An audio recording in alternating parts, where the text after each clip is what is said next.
Okay, so good day, class. So today we're going to have another lecture about living room design fundamentals. So last week we discussed about um, bedroom design fundamentals, and today I'm going to discuss again about the living room design fundamentals. Okay, so because these fundamentals are very important. So in design one class, you're going to design a residential building or a small house. And that small house will be the foundation for the bigger projects which you will design as you uh, move from your first year to second year to third year to fourth year and up to fifth year in architecture. So it's really important that you have good design fundamentals.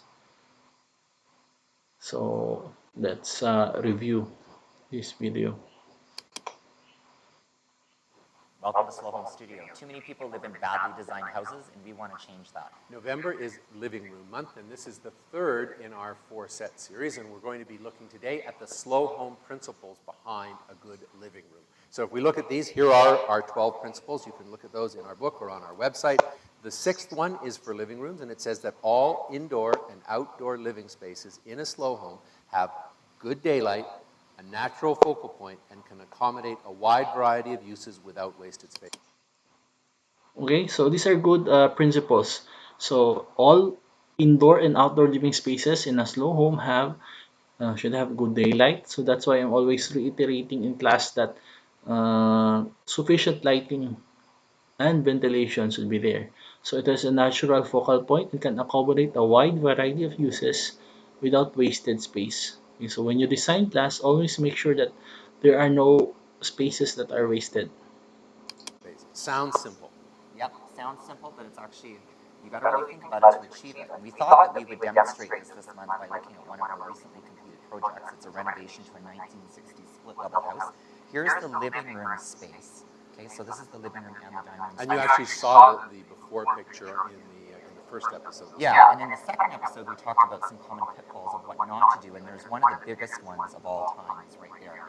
And the owners added a 45-degree angle fireplace. Not our owners, Not our owners, the previous homeowners. We wouldn't work with anybody that did that. Well, we have worked with people who have done that. We've just taken them out of the houses, you know what I mean? Told me that. Yeah, exactly. Fair enough. So this is the 45-degree angle fireplace, and I mean, the logic of doing that is because you want to create a focal point, right? But unfortunately, There's a logic to this. well, there was a logic to it, but they really, I mean, this is what I would call a carbuncle. It's in the middle of the plan. It really screws everything up because your dining room has to go here. Your living room furniture is really going to have to go back into the corner. The only thing that's going to happen in front of that is circulation. You're not really focusing on that fireplace. It's really, really awkward. No, and if you do focus on it, then you're turning your back to the view. It's a nightmare. It was. I remember going into this house the first time, and it was really bad. So here's what we did, and you'll know from our first episode that we actually reversed the living room and the dining room, and we did that because we wanted to get the dining room or the living room over here in the corner so that we wouldn't have to have that kind of circulation. This sort of circulation works really well in a dining room space. Okay, so let's look at this floor plan. So I think yeah, it's much better now. Like what I've always been telling you, open planning is better because it allows you to allows your spaces to look bigger. It allows your spaces to look bigger, and you can have more freedom in designing also. Okay, so this is more advantageous. So the fireplace they moved it here. But here in the Philippines, last we don't use fireplace because we live in a tropical environment. Kitchen is pretty much in the same location. It's been reorganized, and we're not going to talk about that right now, although it would be interesting to see. And here you can see our focal point. Remember in the first episode I talked about scale. We wanted to do something that was big enough along this whole wall that you would notice it, and then we thought about where do we actually locate the physical fireplace. We wanted to put it in a place that was far enough down so that it was kind of centered on the overall composition. You don't want to have it too close up here because then you're too far away from that space there. If you had a television, however, you might actually want to move that fireplace down a little bit and get your television over in that space. Yeah, and I think that's a really interesting point that you bring up with regards to scale, because if we actually look at the proportion of the living room space, if I'm just to sort of outline it here, it's something like that. And then the dining space here is actually a little bit smaller. Even though they're in the same sort of visual field, the dining room space, the end of it is really taken up by that little bit of circulation, which kind of ends into the living room space. So the living room will read as that entire space from the window wall all the way to the edge of the kitchen peninsula. That's right. And let's have a look here. You can actually see that. You can see that we've got this circulation space in the center. You'll notice. Okay, so I think it got better this time. So you can see class visually that open planning is really great. Okay, so that's why I have been discouraging you uh, in your plate number one, because you have made so many subdivisions between the rooms.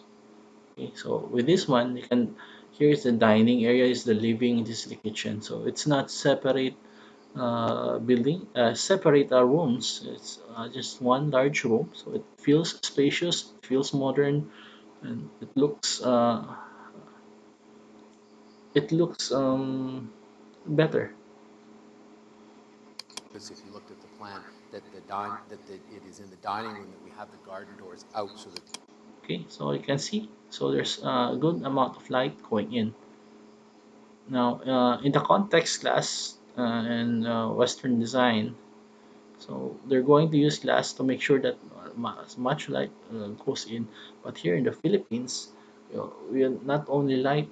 It's not only light that we want inside. We also want the air to circulate and cool the interior of your house. So those are the important considerations that you must have in your design. This is actually just a window so that we can put our furniture against it like that. You can see that there's clear circulation through. Okay, so another thing that you must observe, class, is how the furnitures are arranged. So it's arranged neatly and more organized. Okay. How that focal point works and how the furniture wraps around to create a kind of intimate sitting area for conversation, looking at the fireplace, that sort of thing. So in our next episode, we're going to zoom into one more level of detail. Okay, so I think that should do it. Um, I've looked into some of the design two plates that you have submitted, and I think you did better this time. So I am happy, class, that you understood what I was trying to convey in your plate number one, and then I hope that you'll retain those lessons, and then hopefully, as you progress from design one to design two, you'll keep on improving. So don't get discouraged, class. If it, architecture school is quite demanding in terms of time, you just focus and stay positive. 5 years is just a very short period of time, class, to determine your entire future. Okay, so stay safe and see you next